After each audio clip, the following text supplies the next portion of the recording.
Hi everyone, welcome to Real English Talk. I'm Emma. And I'm Jake. We're here to help you with your English journey. Today we're talking about something super common. Have you ever felt like you understand everything in English, but when you try to speak, nothing comes out? Oh man, yes. I remember when I was learning Spanish, I could watch movies, read books, understand everything. But in conversations, forget it. Exactly. So if you're feeling this way with English, don't worry, you're totally normal. Right. And there are some really good reasons why this happens. Emma, what's the biggest reason you think? Well, understanding and speaking use completely different parts of your brain. When you listen, your brain just needs to recognize words and patterns. Yeah. But when you speak, you need to create those words and patterns from nothing. It's like the difference between recognizing a song and writing one. That's a great way to put it. I can listen to the Beatles all day, but I can't write Hey Jude. And you know what's really interesting? Scientists have actually studied this. They found that when you're listening to a language, you're mainly using the left side of your brain, the part that processes patterns and recognizes sounds. And think about it this way. You can enjoy a beautiful painting without being able to create one yourself. You can appreciate a chef's meal without knowing how to cook it. Language works the same way. That makes total sense. I remember my mom always knew when something was wrong with our car just by listening to the engine, but she couldn't fix it herself. She had the recognition skills, but not the production skills. Exactly. And there's another big thing. When you're listening, you have time. The other person is doing all the work. So, what happens when you try to speak?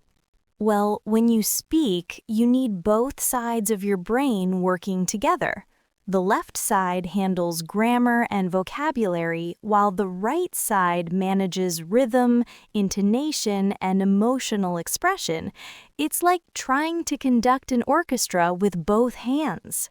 But when you speak, you have to find the words, put them in the right order, and worry about pronunciation, all at the same time. Right, and there's pressure too, like someone is waiting for your answer. Oh, pressure is huge. When you feel nervous, your brain kind of freezes up. Even native speakers get tongue-tied sometimes. You know what's crazy? I've seen really confident people, like CEOs and lawyers, completely freeze up when they have to speak English. These are people who give presentations to hundreds of people in their native language, but put them in an English conversation and they become shy and nervous. Exactly. And I think it's because we put so much pressure on ourselves to be perfect in a second language. In our native language, we're okay with saying or pausing to think. But in English, we feel like every word has to be exactly right. But speaking needs active knowledge. You have to pull that information out and use it quickly. That's so true. It's like knowing where something is in your house versus finding it in the dark. Perfect example. And you know what else? Most English learners spend way more time reading and listening than speaking. Right. In school, you might have English class for 1 hour, but you watch English TV for 3 hours. Exactly. So your listening skills get super strong, but your speaking muscles stay weak. Speaking muscles, I love that. It really is like going to the gym. If you only watch people exercise, you won't get strong. Yeah, and there's one more thing. When people speak to you in real life, they don't sound like textbooks. You know, I always tell my students this. If you spend 10 hours a week listening to English, but only 1 hour speaking, That's like doing cardio for 10 hours, but only lifting weights for 1 hour. Your stamina gets great, but your muscles stay weak. That's such a good analogy. And the thing is, you don't need perfect balance right away. Even if you can add just 15 minutes of speaking practice to your day, that's a huge improvement. Maybe instead of just watching Netflix in English, pause the show sometimes and repeat what the characters just said.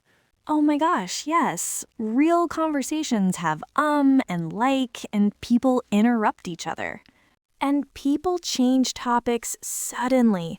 Like you're talking about the weather and suddenly someone mentions their cat, and then somehow you're discussing pizza toppings.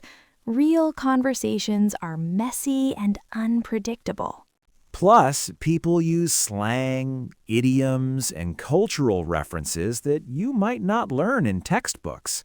Someone might say, "That movie was fire," or "I'm gonna bounce." And you're like, "Wait, what happened to the fire?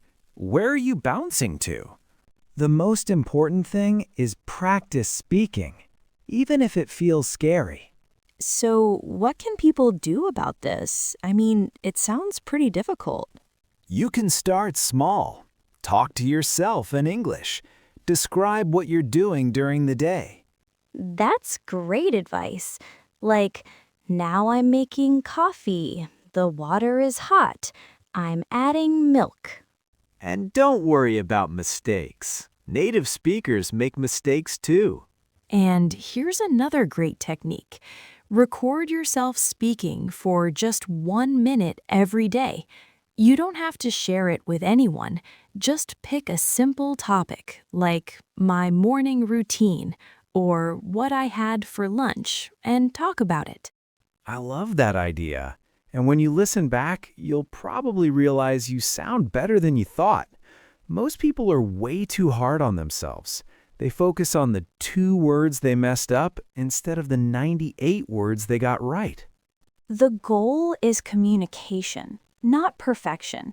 If people understand you, you're doing great. Right. And here's something that really helped me when I was learning Spanish. I started having imaginary conversations, like I'd pretend I was ordering food at a restaurant or explaining my job to someone on a plane. It sounds silly, but it really works. That's brilliant. And you can practice specific situations that stress you out. Like if job interviews in English make you nervous, practice introducing yourself and talking about your experience. If small talk is hard, practice commenting on the weather or asking about someone's weekend.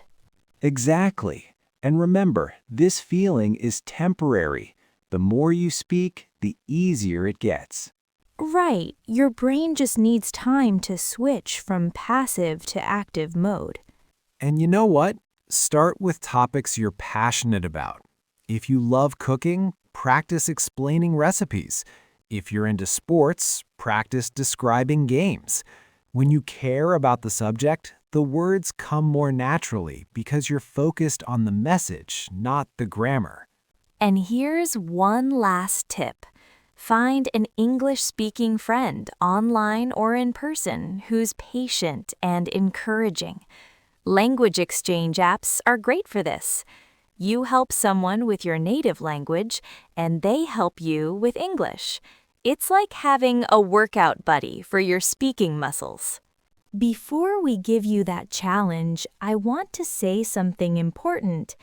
If you're listening to this podcast and understanding what we're saying, you already have an incredible foundation.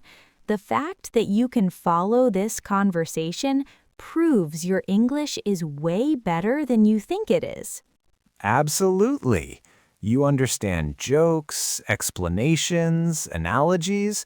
That's advanced stuff. Now you just need to trust yourself to use that knowledge. Think of it like learning to drive. You can study the rules of the road for years, but eventually you have to get behind the wheel and practice. So here's a challenge for our listeners. After this episode, find one thing in your room and describe it out loud in English for 30 seconds. What does it look like? How do you use it? Why do you like it? Just talk for 30 seconds. Don't think too much. Just start talking. Remember, your English is better than you think. Thanks for listening to Real English Talk. Keep practicing, stay positive, and we'll see you next time. Bye, everyone.